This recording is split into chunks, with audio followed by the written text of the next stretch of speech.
Salut, c'est Arnaud, bienvenue dans cette nouvelle vidéo du podcast Le Pharmapreneur dans laquelle je vais te présenter, comme toutes les semaines, la semaine que j'ai passée, que je suis en train de passer. Donc la semaine qui va nous intéresser, c'est la semaine du 11 au 17 mars. Alors pour nous, région normande, qu'est-ce qui est à noter? C'est la fin des vacances. Du coup, comme tu le sais, la semaine dernière, ça a été une semaine un petit peu compliquée pour nous au niveau logistique parce qu'on avait pas mal de personnes de notre équipe qui étaient parties en vacances. On a eu également pas mal de patients qui sont partis en vacances, donc finalement la conjonction s'est plutôt bien passée, pas mal de médecins en vacances, pas mal de patients en vacances, pas mal de personnes de mon équipe en vacances. Du coup, même si on était en effectif restreint, la semaine s'est malgré tout très bien passée, avec une grosse remise à plat de la pharmacie pour pouvoir enquiller directement sur la semaine précédente, donc cette semaine, avec le retour des patients. Et donc, qu'est-ce qui est à noter sur cette semaine? C'est tout simplement en fait la reprise de l'activité normale de la pharmacie, avec le retour des patients, le retour des médecins prescripteurs et le retour également de mon équipe. À noter cette semaine également un retour qui nous a fait énormément plaisir à moi, mon collègue et je pense le reste de notre équipe, c'est le retour de notre collègue Amandine, qui est revenue de son congé maternité. Donc, un grand plaisir de la retrouver au sein de la pharmacie. Alors, qu'est-ce qui a émaillé cette semaine? Bon, en fait, en soi, pas grand-chose, si ce n'est de l'activité au comptoir. À notre niveau, donc, une activité plutôt normale, entre réception de commandes, rangement, très peu de grosses commandes reçues. Comme je te l'ai dit, en fait, depuis le début de l'année, on essaye d'améliorer notre logistique commande de façon à améliorer notre stock, notamment limiter le stock dormant. Donc on a décidé avec mon collègue de plus échelonner nos commandes, de limiter les volumes de commandes vraiment au strict nécessaire pour atteindre les paliers nécessaires pour avoir des remises cohérentes pour pouvoir maintenir notre politique commerciale au sein de la pharmacie. Dans un second temps, nous allons aussi travailler avec l'ensemble de l'équipe pour la meilleure maîtrise des doublons. On a en ligne de mire certaines classes de produits. Alors on avait déjà pas mal travaillé sur tout ce qui était produit à base de magnésium. Comme tu le sais, en fait, quasiment tous les labos qu'on est amené à travailler possèdent leur gamme de magnésium. Et là, va rentrer dans notre cible forcément, c'est tous les produits à base de mélatonine, puisqu'on a fait un peu le point avec mon collègue Marc-Antoine. On se retrouve avec quasiment pas loin d'une dizaine de références de mélatonine différentes, tous laboratoires confondus, sans compter les doublons de produits dans ces mêmes laboratoires, avec des goûts mangue, des goûts fruits rouges, etc. Donc, on va retravailler là-dessus, sur la mélatonine. On va aussi travailler sur tout ce qui est gummies parce que je trouve que en ce moment les laboratoires se sont lancés dans une production absolument anarchique de produits de type gummies. Alors primairement, j'ai rien contre les gummies parce que je trouve que c'est un format qui est intéressant en soi si on veut véhiculer une image de simplicité auprès d'un complément alimentaire, sauf que là ça devient n'importe quoi. On nous a même proposé des gummies de type pas de patrouille. Alors moi je suis pour la nouveauté. Après il faut qu'elle apporte quelque chose au patient. Il ne faut pas non plus que ça devienne dangereux pour le patient. Et je trouve qu'avec cette multiplication de produits typés bonbons, on a tendance à transformer un petit peu le médicament et le complément alimentaire comme un bonbon, comme une friandise. Et ça c'est dangereux. Le format pour moi conditionne la responsabilité du patient à correctement prendre son produit. Alors il y a d'une part des formats qui sont adaptés pour avoir une bonne observance et je pense qu'il y a également des formats qui peuvent également entraîner une surconsommation de certains produits. Et malheureusement je crains que certains laboratoires misent sur des formats gummies pour non plus faciliter l'observance, mais entraîner une surconsommation, notamment de certains compléments multivitaminiques. Bref, ça c'est aussi dans notre ligne de mire, et je pense qu'on va essayer de retravailler ça pour améliorer notre proposition, et non plus suivre les dictates des laboratoires, notamment sur « il faut faire cette référence pour avoir tel point de remise ». Autre point également qu'on va travailler avec l'ensemble de mon équipe, c'est la réflexion sur l'intégration de nouveautés par certains laboratoires. On se retrouve à avoir quelques laboratoires qui commencent à ne plus vouloir reprendre certains produits périmés ou avec des décotes qui sont massives. Alors, on est dans un process commercial, évidemment.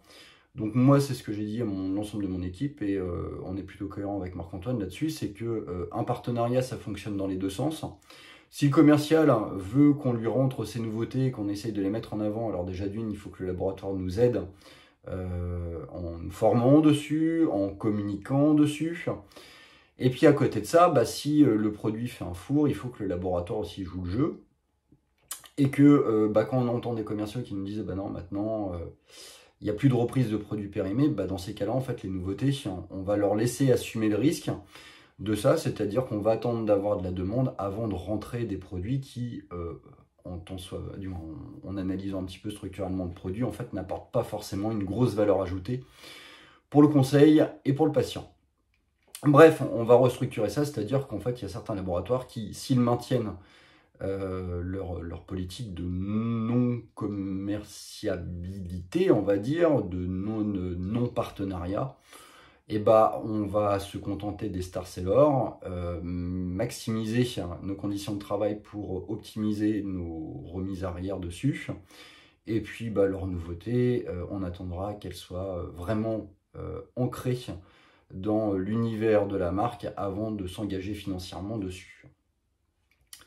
Alors, du coup, la semaine, au-delà de ces réflexions, comment elle a été axée? Alors, on va avoir bientôt la mise en place de la nouvelle campagne de vaccination pour la Covid-19, la campagne printanière. Donc nous, on a lancé nos commandes de vaccins Covid de façon à pouvoir répondre positivement aux demandes des personnes fragilisées ou fragiles.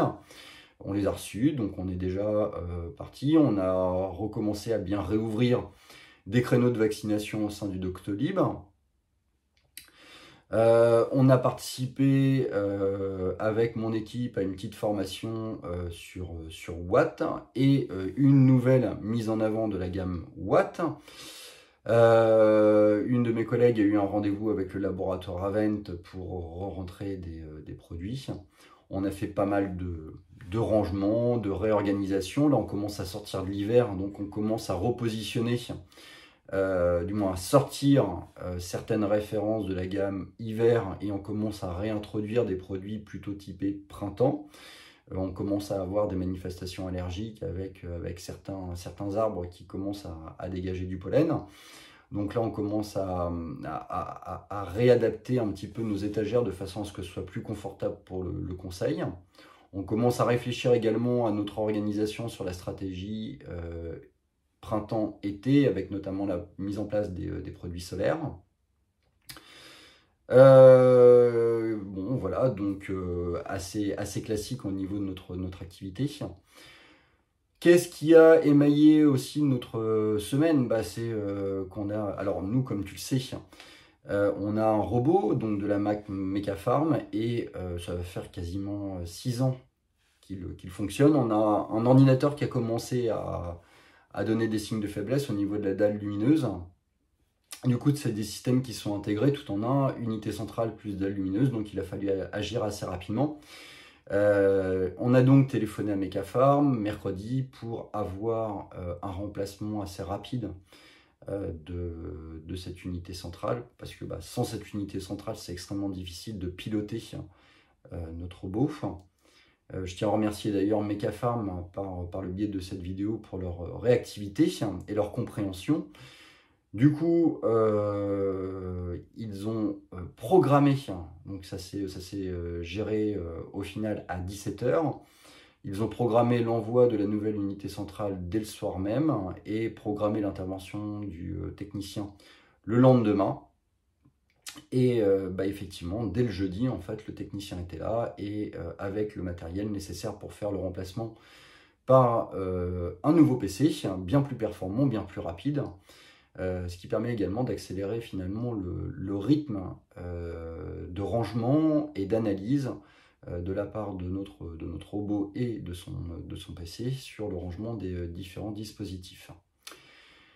Qu'est-ce qui a également émaillé notre activité hebdomadaire? C'est que j'ai une de mes collègues qui s'est piquée avec, avec une aiguille d'un stylo à insuline. Alors, comment ça s'est passé? Déjà, en fait, c'est une patiente qui a ramené des seringues dans une boîte carton, alors qu'on fournit à chaque délivrance quasiment d'insuline, à chaque délivrance pour des produits pour des personnes diabétiques ou autres, des boîtes jaunes d'Astrid. Donc voilà, là, cette personne n'avait pas jugé bon de le faire. Donc du coup, ma collègue s'est piquée avec. Alors qu'est-ce qui se passe dans ces cas-là? C'est une personne qui est assez âgée, donc relativement peu de risques. Ceci étant, il y a certaines règles à savoir lorsque tu te retrouves avec un accident d'exposition au sang, un AES. La première des choses, c'est s'il n'y a pas de saignement, c'est d'éviter de pousser le saignement, de tout de suite nettoyer la zone piquée, donc en l'occurrence c'était les mains, le doigt, avec de l'eau savonneuse et de tremper le doigt dans un dérivé chloré type d'Aquin. Ce qu'elle a fait en tant qu'employeur, toi, tu as l'obligation de faire une déclaration d'accident de travail. Donc, c'est un CERFA bien particulier. Si tu tapes CERFA, accident de travail, tu le trouveras.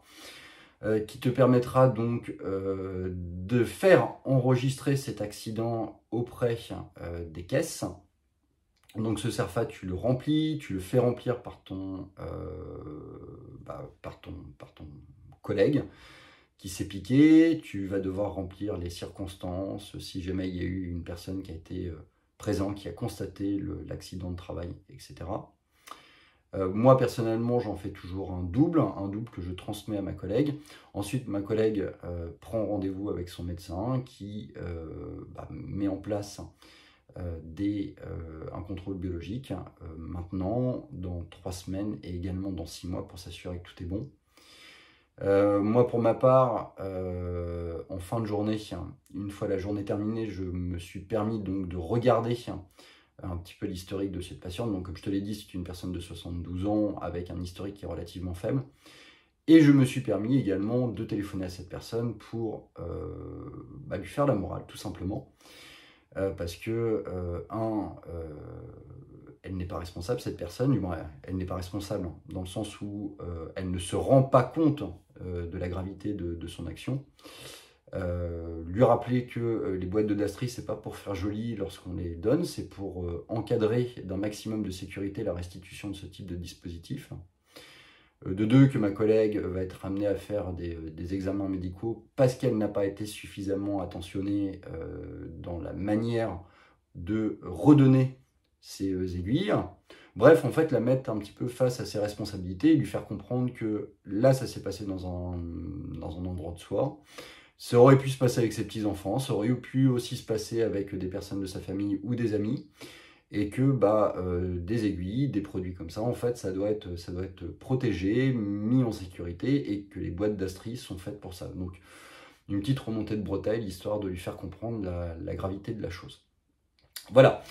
Donc, la semaine s'est passée d'une manière plutôt assez normale en termes d'activité, même si elle a été un petit peu plus importante. Il y a eu ces 2 incidents, l'incident avec le robot et l'incident pour ma collègue. La semaine prochaine risque d'être un petit peu plus chargée. J'ose espérer qu'on va avoir toujours autant d'activités. Mais par contre, on va avoir beaucoup plus de rendez-vous labo. Donc, il va falloir être vigilant, l'ensemble de mon équipe et moi-même, à passer les bonnes commandes avec les bonnes conditions et être vigilant donc, sur nos stocks. Ça va nous prendre aussi du temps. Il va falloir les préparer en amont. Semaine prochaine, nous aurons également le plaisir d'accueillir une étudiante de seconde pour la réalisation de son stage. Alors, on est perdu dans les stages. On a des stages de 2 semaines, on a des stages de 3 semaines. Voilà. En plus, je trouve que les entreprises, d'une manière générale, jouent relativement peu le jeu. En tout cas, nous, sur Isnoville, on est excessivement sollicité par nos patients, tout simplement parce que les enfants ne trouvent pas d'entreprise qui veulent bien les accueillir pour ces stages. Alors moi, je trouve ça déplorable. Alors, c'est pas comme si on n'avait pas du tout d'entreprise dans notre secteur. On a un gros bassin d'activités tertiaires qui sont présentes. mais les entreprises ne veulent pas s'enquiquiner à accueillir des stagiaires. Alors moi, je trouve ça dommage. Déjà d'une, parce que ils sont locaux, quoi, donc c'est important pour une entreprise locale d'accueillir des personnes qui habitent dans le secteur où ils travaillent. Il ne faut pas oublier quand même que les personnes qui habitent dans votre secteur sont aussi parfois et souvent en fait vos consommateurs directs. Et puis de deux, en fait, je trouve que c'est une question de responsabilité pour un responsable d'entreprise que d'accueillir des jeunes et de leur montrer l'importance du travail, la valeur du travail, la qualité de votre travail.